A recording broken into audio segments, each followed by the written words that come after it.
The legend, how you doing? Hope you're having an epic day so far, no matter what day it is of the week, because every day is awesome. Welcome to week 21. Today I'm going to be talking about some epic strategies and some things that I personally do in the outlook that I take. It's going to help you to be able to upgrade your attitude, because you would have seen that the icon for this content video was like the various evolutions of a Charmander, right, which is a base level Pokemon. It's important to understand that for you to be able to become this awesome next level version of yourself, one of the biggest things that's going to be contributing towards it is how well you can adapt and change and enhance your mindset to serve you with better thoughts and better perceptions and better beliefs that will fuel your actions for you to be able to consistently level up, and before you know it, you're going from a Charmander to becoming a Charmeleon, Charizard, Mega Charizard, and absolutely crushing life. So we're going to kick off with some epic insight. Really excited for this one because you're probably been aware so far that I just get passionate when it comes to talking about the mindset, how the brain works, and all this sort of stuff, because it's like once you start to understand and tap into your limitless potential and how your mind works, you just set yourself up to be able to crush it with anything you apply yourself to, seriously. So first thing I'm going to talk about is that one of the biggest things that can allow you to be able to handle your any sort of problem or adversity or anything you're facing for the day, right, or at any time of the day, right, is basically getting more used to and in the know-how of how to tap into a state of gratitude, right? Because, oops, there we go, forgot to change to that one. So how to be in a state of gratitude, because it's like when you're in a state of gratitude, right, understand that things like fear, things like stress or anger, or being someone who reacts to what's happening or whatever, this sort of stuff can't exist when you're in a state of gratitude, because when you're in a state of gratitude, you're connected to source, you're connected to the best version of yourself, and you're able to handle situations so much better. So when I look at people who are YOLOing with their targets or not doing well with their workouts and feel like they're at the mercy of their week, well, then I look at, how are they going there with their morning rituals, and I look at how are they going in terms of their gratitude and self-love work. So often one of the biggest things that's overlooked is just things like gratitude.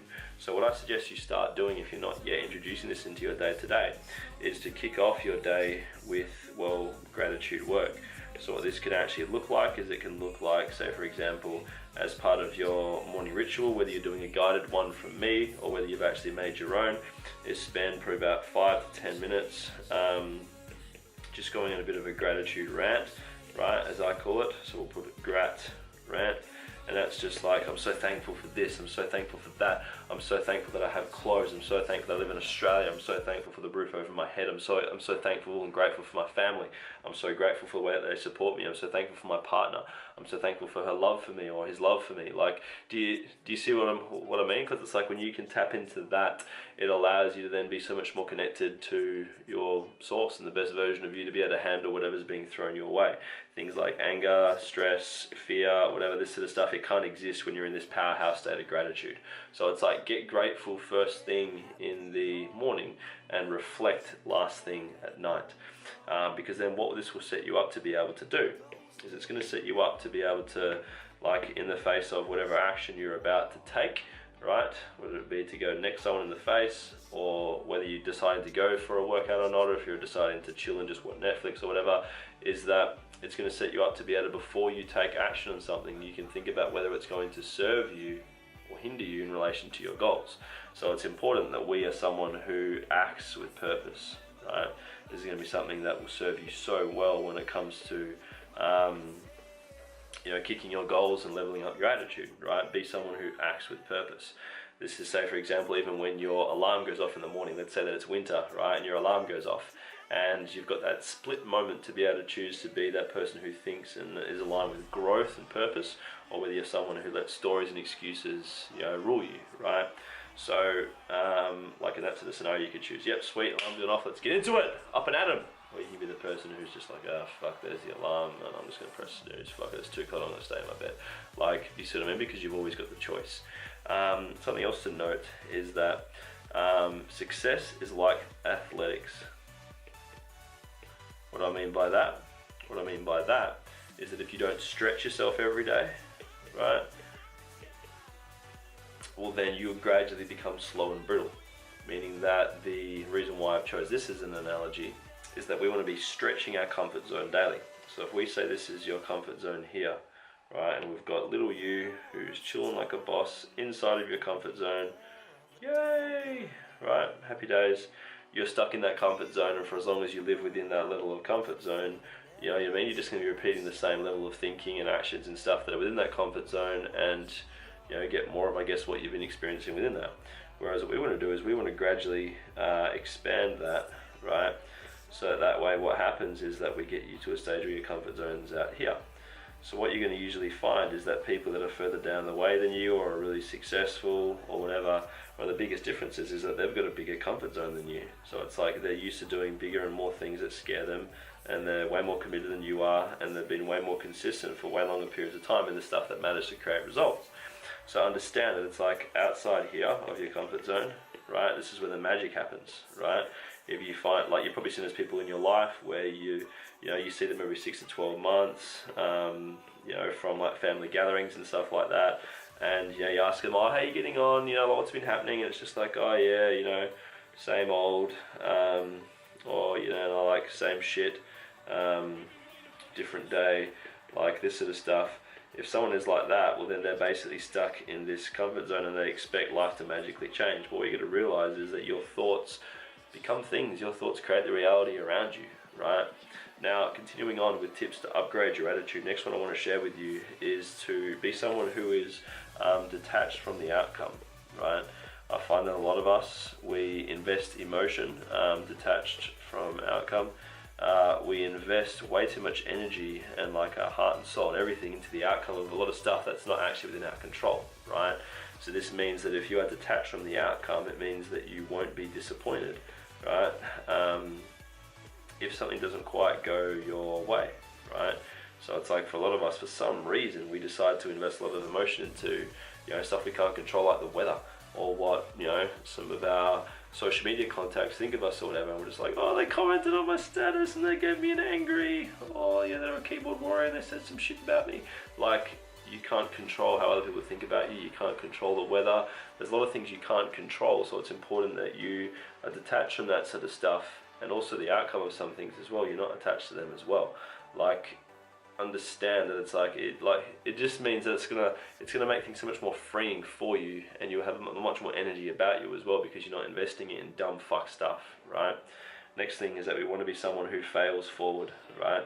This is something that you've probably likely heard me say to you before, right? And it's that, you know, living a friction-free life is fucked, because it's like, if you're not having those, you know, like those opportunities, as I call them, where you stuff up, right, or you have a mistake, or whatever, you know, and you're living friction-free, what this then means is that as soon as adversity and stuff comes along, that will literally destroy you, because you've got no perception as to how to handle those things, and you've got no common ground as to where to sort of, you know, get yourself back up and come back to when it comes from coming back from that setback, if that makes sense.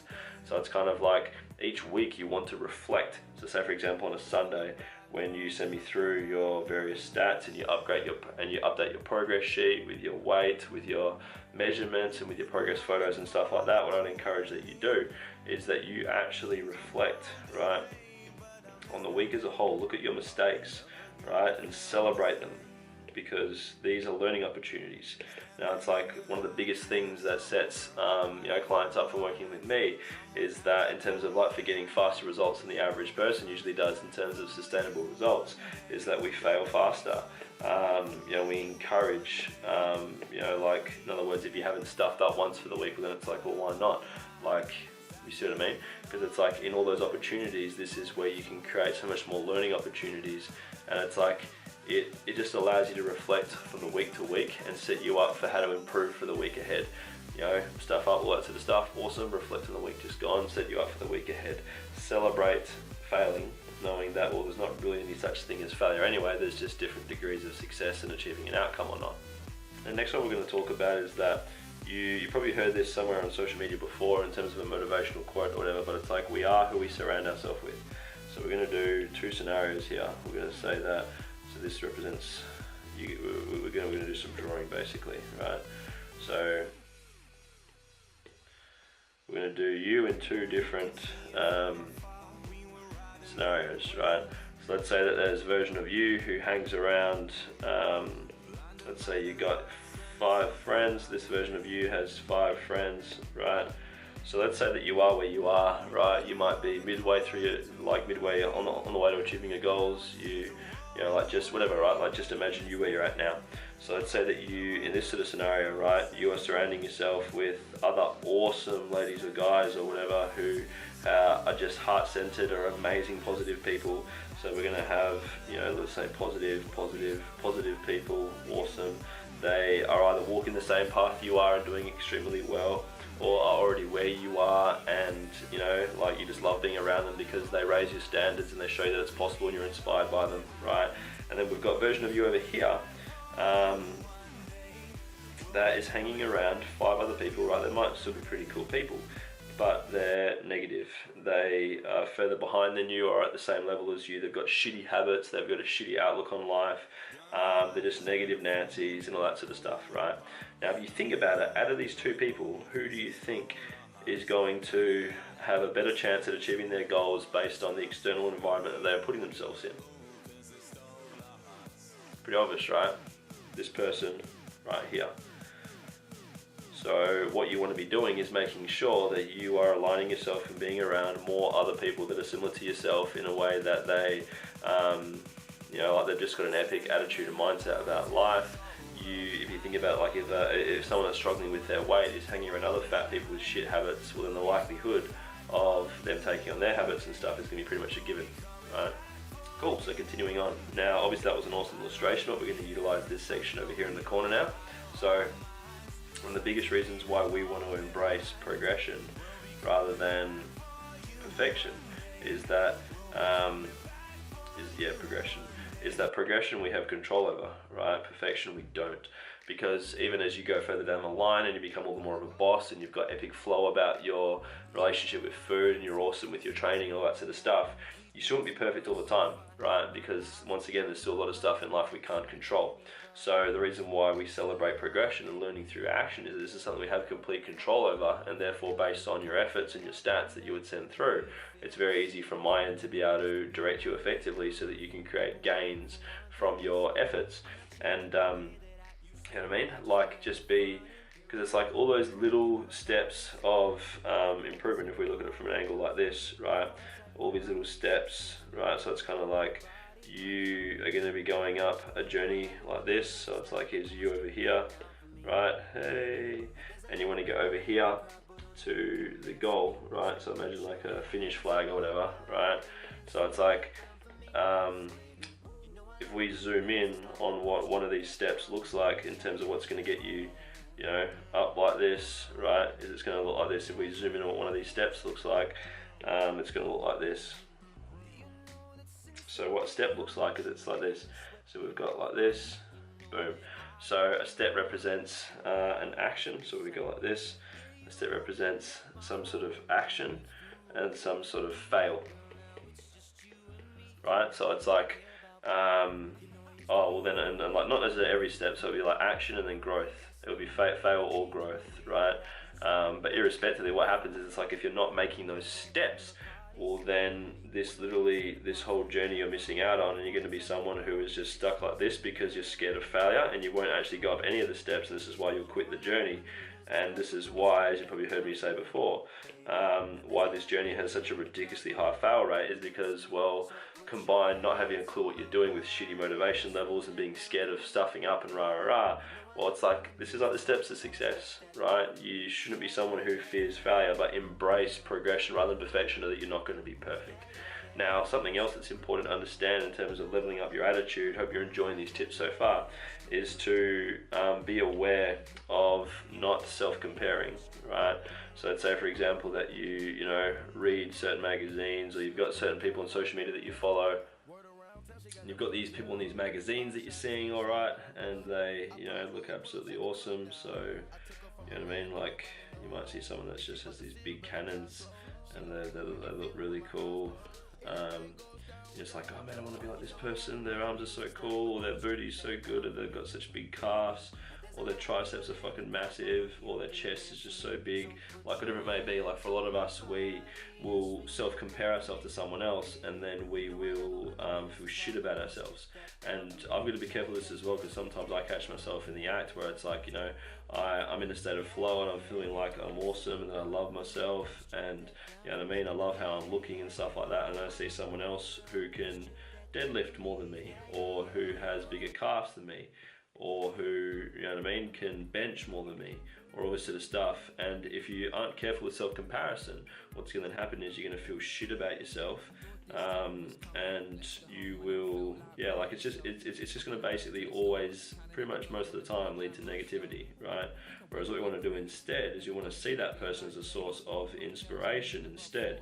Just going like, wow, awesome, if that person can get to looking like that, or, you know what I mean, look this way, or have that sort of strength or whatever, well then it is possible for you as well. Rather than, say for example, going like, oh, you know, that person's probably just got fucking awesome genetics, or just must have some sort of U-Butte sup that they're taking, so therefore I must get onto that. Like, you know what I mean? Like, understand that we want to admire them, that, you know, the fact that they've gotten towards where they are, and let that sink in as a source of inspiration. That's possible for you too as well. Now, usually what I also see people do is it's just like, oh, you know, this person looks awesome, I'm just gonna have a chat with them and see what they're doing, and I'm just gonna copy what they're doing, or I'm gonna buy their sup that they said, or whatever it may be. And it's kind of like you get shiny object syndrome, where you're like, oh, like, you know what I mean, I'm so excited by what this person's doing, I'm just gonna, you know, go and get it because it looks so exciting, I'm gonna copy what they're doing, and you bail on the basics of what you're doing. So understand that it's like, shiny object syndrome is always going to be there. There's always going to be new trends, new products, new fucking bullshit all the time that comes along, right? But it's important to understand that the basics are everything, right? So it's like a calorie deficit is the best fat burner. You don't need fat burners and anything external. Progressive overload is what you need when it comes to training, not doing fucking a million sick booty exercises or the mother of all arms drop set to make your arms massive, right? Like, understand that the basics always work. And if you're someone who, you know, doesn't get shiny object syndrome and is aware of it, it's going to set your mindset up for so much better health, because you're not someone who's just going jumping, looking all the time towards what the new trending stuff is and stressing out about whether you know, are getting on it while it's hot enough, if that makes sense.